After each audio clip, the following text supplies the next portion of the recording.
This is Southern Cross News with Rachel Williams. A rally on Parliament lawns today saw the Greens pointing the finger at the government over what it calls a lack of action on climate policy. But the government says it's one step ahead and a plan to reduce Tasmania's emissions could be just months away.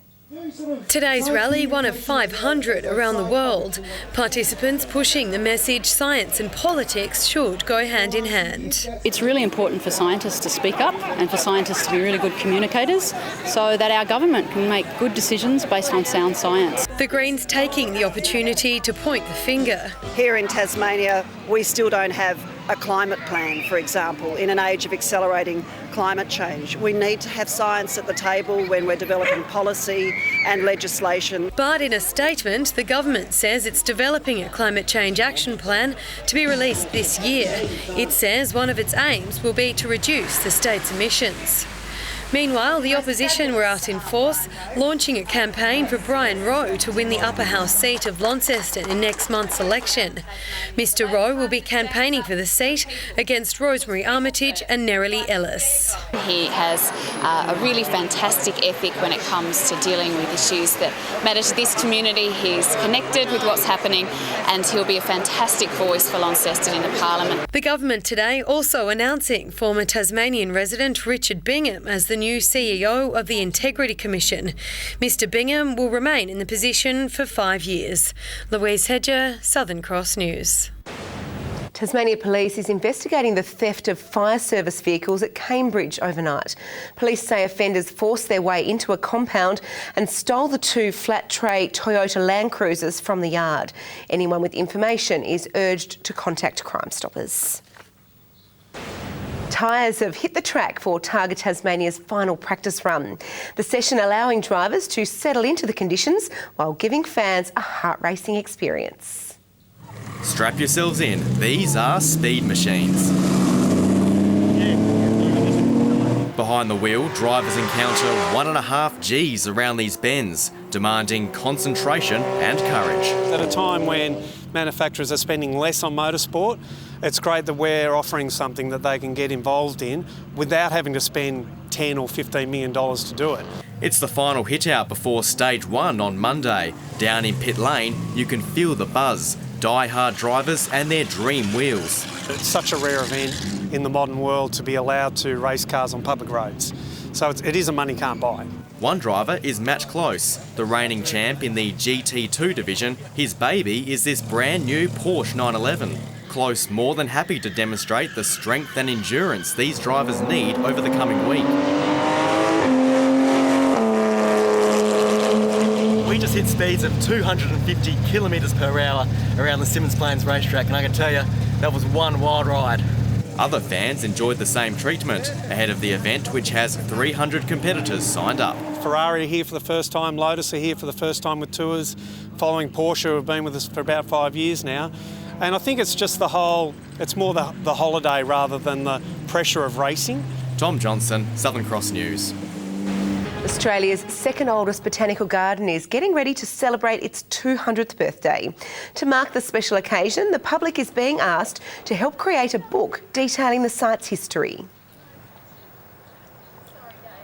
The gardens will of course be calling on Tasmanians to provide their stories. It can obviously be in written form, it can be verbal, it can also be of course in photographs and maps. We have 200 years of significant history, and that started as the first farm, the garden started as the first farm for the establishment of Hobart and then turned into the Botanical Gardens, and there's some amazing stories. The book will be released in December. In the TSL, Hobart City has downed the Dockers in a tight contest. The Demons now on the board after a slow start to the season. In other games, Launceston got the better of Lauderdale and Clarence were big winners over Devonport. A winless Magpies outfit wanted to turn its fortunes around, but the visiting Kangaroos were out to make an early impact. A momentary reprieve before Clarence kicked away. Jake Cox getting the ball rolling, his sole major for the day, before his side's 8-goal final term rubber-stamped a 65-point win. Launceston can breathe easy, coming back from a half-time deficit in its clash against Lauderdale. Roller Kelly Mansell contributing 3 goals for the visitors during his best on-ground performance. The seesawing contest was anyone's game until a late charge got Launceston over the line. The 11-point victory is the side's 3rd win from 4 matches. Lauderdale now slipped to equal bottom. Burnie's win last week was all but forgotten against Hobart City, the Demons building a 4-goal buffer by the main break. But Burnie bounced back, bringing the margin to less than a kick and boiling City's temper in the process.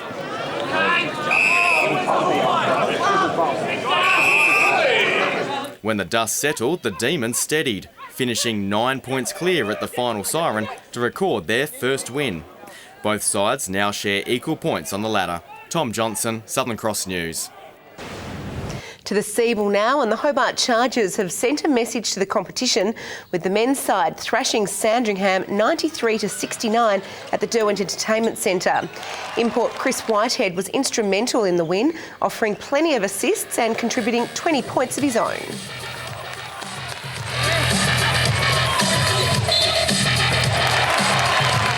It's the side's 4th win in a row. Also last night, the women's match became a double overtime thriller. Down for most of the contest, the Chargers had the chance to win from a last-minute foul, but Jasmine Gill could only manage 1 basket, leaving scores tied. Despite being ahead for the majority of overtime, the Chargers couldn't hold on, going down 82-80. Roller derby fever has hit Tasmania, with Hobart hosting the state's biggest competition to date. 200 local and interstate athletes going head-to-head in the inaugural Tiger Town Takedown Tournament. It's not your average competition.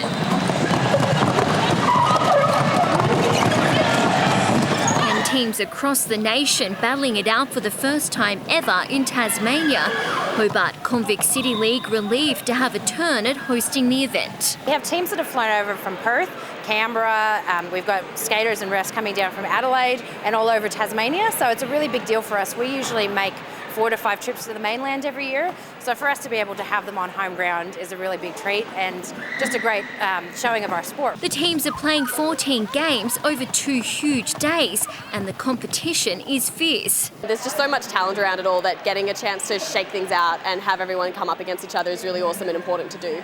The sport's popularity evolving at a rapid pace, the Hobart Convicts team setting its sights high with hopes of making it on to the international skating rink. We're the only one that's affiliated with the international governing body, so we're in about the top 200 at the moment, and part of why we're so excited about this weekend is that we're looking to bring our ranking up into the top 100. The headline game between Convict City and Canberra gets underway at 7 o'clock tonight.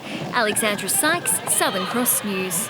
Good evening. Well, a cloudy day about the place today. Some showers this morning, but a fairly nice day around the state. Temps up to 4 degrees too, above the average. Hobart and Burnie, 19 degrees, 20 in Launceston, 18 in Devonport, 21 was the state's top, recorded at Fingal and St Helens. 20 today at Cressy, Flinders Island and Larapuna, 19 at Campania, Ouse, Smithton, the Friendly Beaches and on King Island, with 18 at Low Head, Scottsdale Grove and also Strawn. Now the high-def satellite sequence shows plenty of cloud over southeast Australia. Look at it, it's all there, pumping over the state and over the southeast. The remainder fairly clear.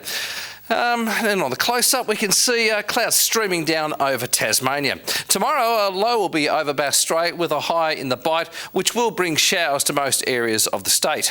Coastal waters and winds southeast to northeasterlies at 5 to 15 knots in the north. Southerlies at 10 to 20 knots, and the remainder swells to 3 metres in the west and south. Looks like showers for the south tomorrow, 17 for Hobart, Richmond and Ouse. Showers in the north, Launceston 20, Devonport 19, Deloraine 17 degrees. Showers in the west, Burnie, Strawn and Curry all 19 degrees. A shower or two in St Helens 18, showers for Swansea 17 and a shower or two on Flinders 20 degrees. Looking to Monday and showers forecast across the state. Showers for the Anzac Day services there on Tuesday, with showers again on Wednesday and things cooling down too. Hobart, a maximum of just 12 degrees. Come on, winter. Well, a possible shower in Melbourne tomorrow, 22 degrees. A few showers possible for Sydney and Brisbane, 25. And a possible shower in Adelaide, 25 degrees as well. And currently cloudy around the place, 16 degrees in Launceston and Hobart, 17 along the northwest coast. It looks like a big game tonight on the telly. Can't wait to see the Tassie Roos get up for another win. They're going better than the Tassie Hawks and my other team, Collingwood, aren't they? Thanks for that, Ken. Well, that's all your news for now. Thanks so much for joining us. Have a great evening. Good night.